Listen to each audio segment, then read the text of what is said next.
আসসালামু আলাইকুম, কেমন আছেন সবাই? আশা করি ভালো আছেন। আজকে আমি কলা দিয়ে একটা রেসিপি শেয়ার করব। আসলে কলা যখন অতিরিক্ত পেকে যায় সেটাকে ফেলে না দিয়ে এভাবে করে ট্রাই করে দেখতে পারেন, আশা করি ভালো লাগবে। আর তো এর জন্য প্রথমে আমি কলাগুলোকে ছিলে নিলাম। এরপর এর মধ্যে দিয়ে দিচ্ছি হাফ কাপের মতো চিনি। এখানে মিষ্টিটা যে যেরকম খেতে পছন্দ করেন সেই অনুযায়ী দিবেন। আমি একটু মিষ্টিটা বেশি দিয়েছি, কলায় কিন্তু এমনিতেই মিষ্টি থাকে। এরপর একটু লবণ দিয়ে দিলাম, লবণটা জাস্ট মিষ্টিটা ব্যালেন্স করার জন্য দিয়েছি। তো এরপর এটাকে হাত দিয়ে ভালোভাবে চটকে নিতে হবে, এটা কিন্তু হাত দিয়ে করতে হবে। তো এটাকে সময় নিয়ে চিনিটাকে গলিয়ে নিতে হবে আর কলাটাকে ভালোভাবে ম্যাশ করে নিতে হবে। তো হাত দিয়ে আমি একটু সময় নিয়ে কলাটাকে ম্যাশ করে নিয়েছি ভালোভাবে। তো কলাটা যখন এই পর্যায়ে চলে আসবে তখন এর মধ্যে দিয়ে দিচ্ছি ময়দা।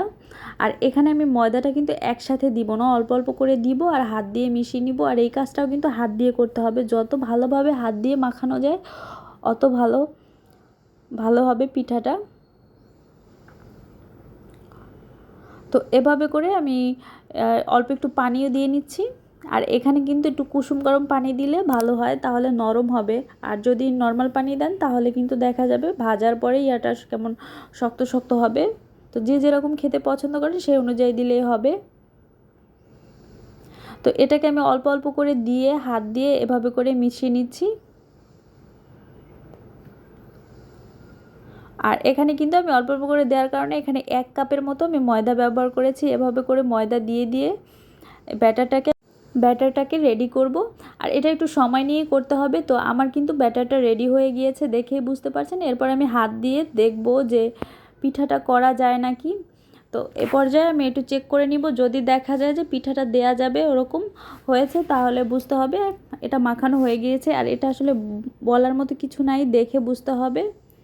তো হাত দিয়ে আমি এরকম করে দেখিয়ে দিচ্ছি, যখন এই পর্যায়ে আসবে তখন বুঝতে হবে এটা হয়ে গিয়েছে। এরপর প্যানের মধ্যে আমি তেল দিয়ে নিয়েছি পরিমাণ মতো। এরপর তেলটা যখন গরম হয়ে আসছে তখন এগুলোকে আমি ছোট ছোট এভাবে করে দিয়ে দিচ্ছি।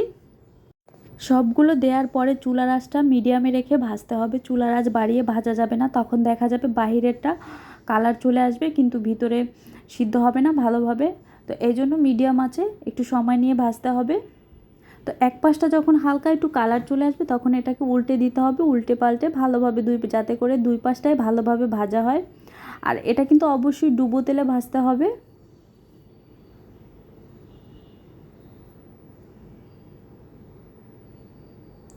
সবগুলোকে আমি একটু সময় নিয়ে ভালোভাবে ভেজে নিচ্ছি।